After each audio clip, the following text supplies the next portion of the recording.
We're about to hear live from the former foster parents of missing 5-year-old Oakley Carlson. It's not clear if anyone outside of her family has seen Oakley in about a year.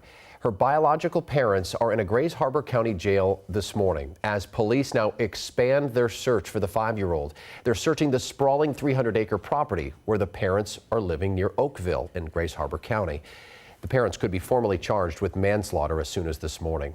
Here's what we've learned in the last 24 hours. The Grays Harbor County Sheriff's Office says Andrew Carlson and Jordan Bowers are charged for not providing the necessary medication to another one of their daughters, Oakley's older sister, who's 6. Court documents say that sibling told a school principal on Sunday that Oakley was, quote, no more. In the days that followed, police investigated. The family was recently displaced by a fire, we've learned, and moved into a local hotel. Police and witnesses have seen the couple's other kids, but not Oakley.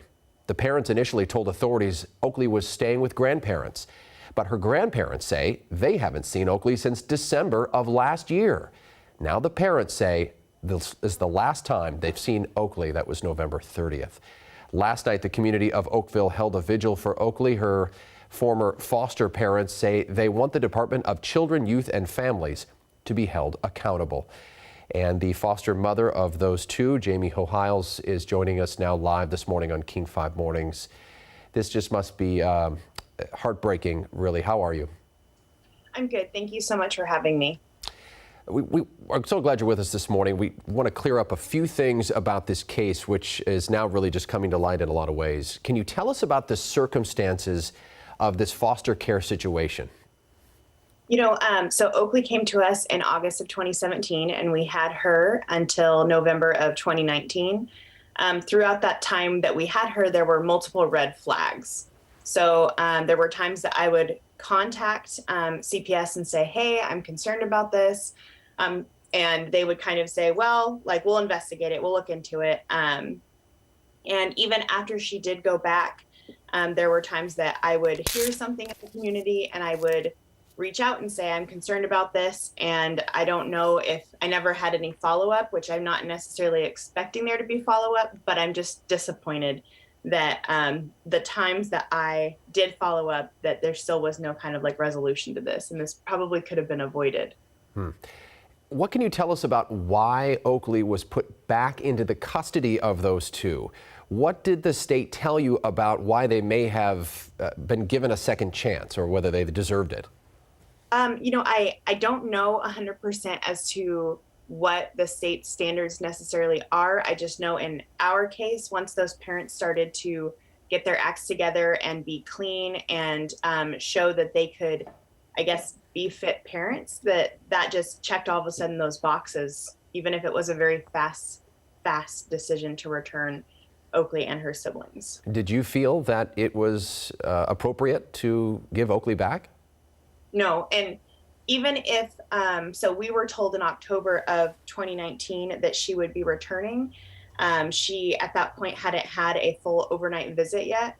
And by November of 2019, she was placed back permanently. That's incredibly fast on a child, and that's very traumatic to go from full-time with my husband and I to full-time with Jordan and Andrew. And so I understood, yes, she might transition back, but could we just do it slower? Could we not, can we not do it where we scare her, where she's traumatized from this? But that didn't even seem to be an option either.